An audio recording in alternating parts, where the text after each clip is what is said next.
Hi hello नमस्कार सगळ्यांना, श्री स्वामी समर्थ।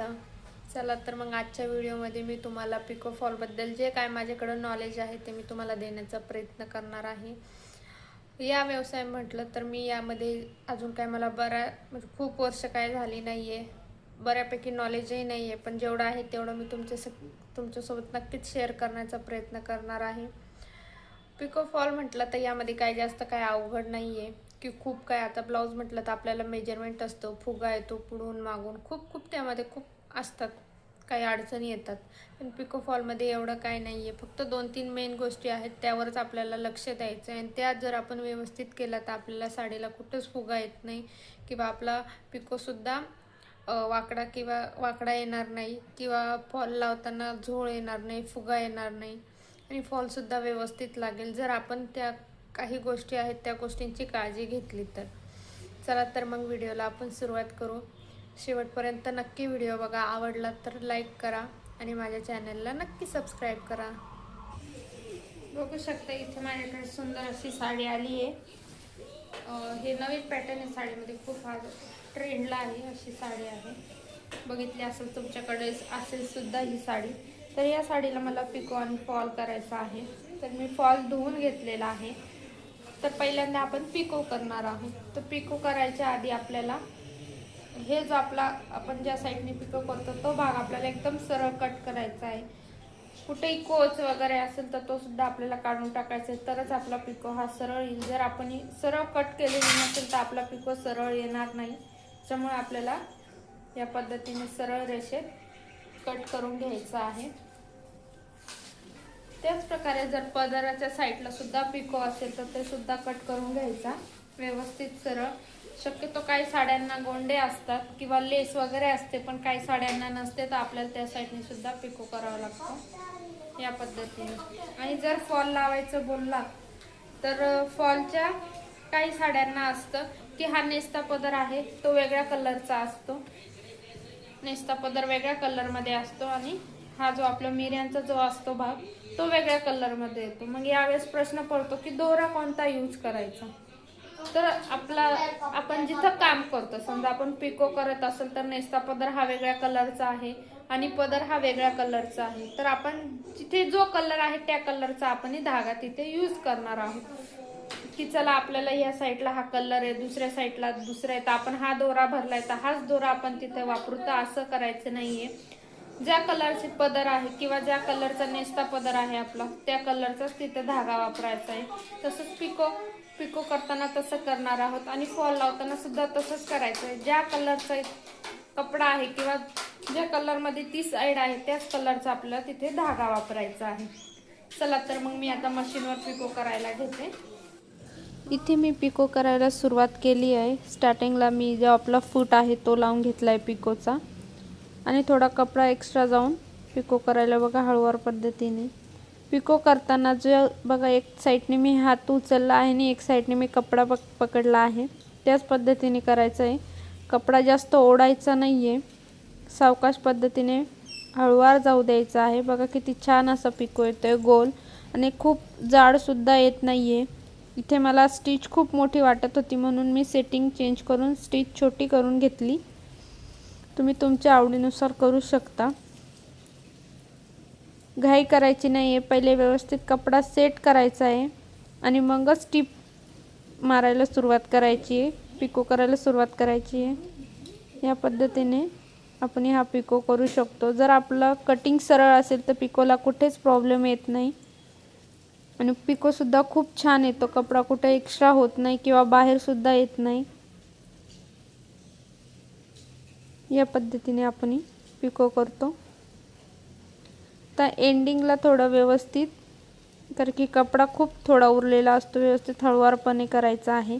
आणि इथे मी एंडिंगला डबल टिप मारून घेत असते।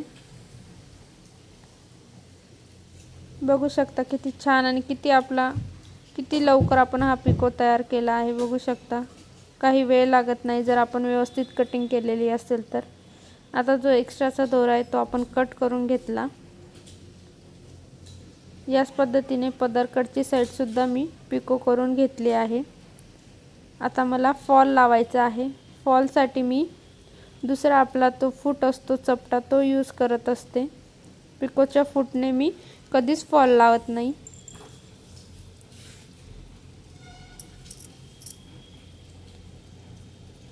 आता फॉल लावताना फॉल हा मी धुवून घेतला आहे, वाळवला आहे आणि प्रेस नाही केलेला, कारण की मी माझी जो फॉल टाकण्याची वाट टाकण्याची पद्धत आहे ती एकदम व्यवस्थित आहे, त्यामुळे तो गोळा होत नाही आणि मला मग प्रेस करायची त्याला गरज पडत नाही, व्यवस्थित तो राहतो.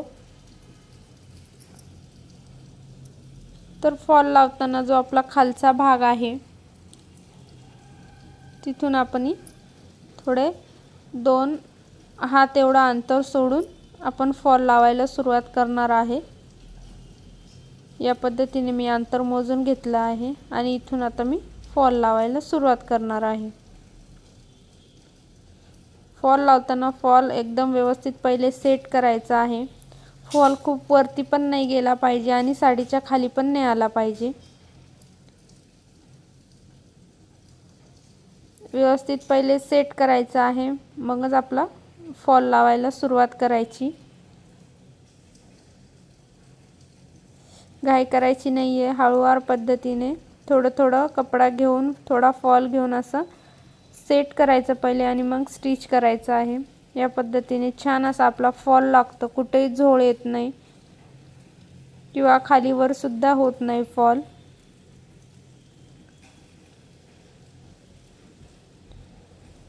इथे आपल्याला फिनिशिंग महत्त्वाचे आहे, छान अशी फिनिशिंग आली पाहिजे. दुसऱ्या साईडने सुद्धा चेक करायचे आपली टीप कशी आली किंवा फॉल की वरती म्हणजे खूप खाली तर नाही झाला ना, हे सुद्धा चेक करायचं आहे.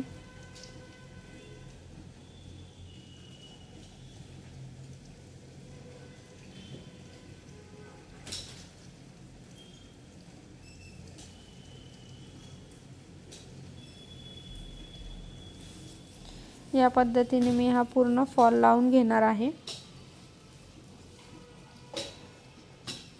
तर बघू शकता इथे माझा पूर्ण फॉल झाला आहे लावून.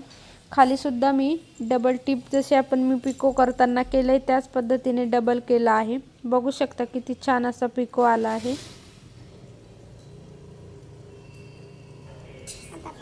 आता इथे मी करणार आहे हात शिलाई पिकोला. तर हात शिलाई करताना मी डबल दोरा घेतला आहे आणि लास्टला गाठ मारून घेतली आहे, बघू शकता.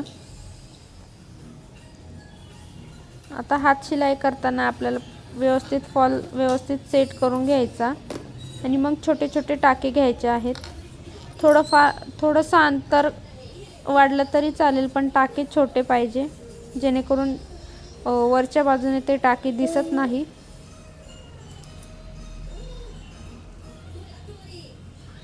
नवीन असेल तर थोडा वेळ लागतो, खूप काही अवघड नाही यामध्ये सुद्धा, फक्त थोडी प्रॅक्टिसची गरज आहे. घाई न करता जर आपण केलं तर व्यवस्थित होतं. आणि थोड्या अंतरावर आपले टाके मारून झाल्यानंतर आपण गाठ द्यायची आहे. आता इथे मी एक साईड जी आहे आपली ती मारल्यानंतर तिथे मी गाठ देणार आहे.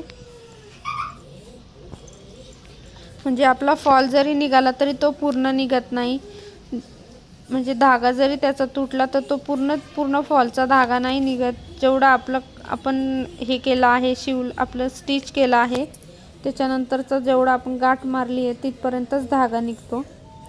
बघा इथे मी गाठ मारून घेते. इथे मी गाठ मारली आहे या पद्धतीने. तुम्हाला व्हिडिओ कसा वाटला नक्की मला कमेंट्समध्ये सांगा.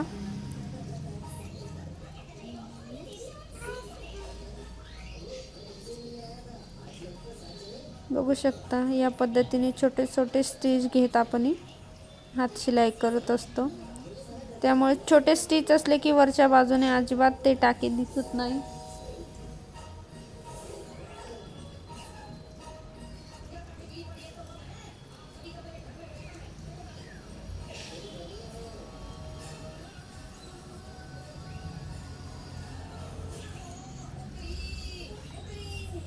बघू शकता मी एवढं अंतर घेतलं, त्यानंतर मी तिथे गाठ मारणार आहे.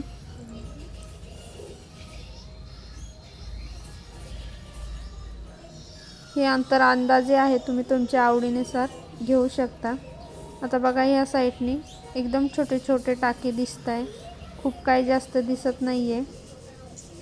लांबून अजिबात दिसणार नाही आहेत हे टाके, त्यामुळे असं आपण फॉल लावतो.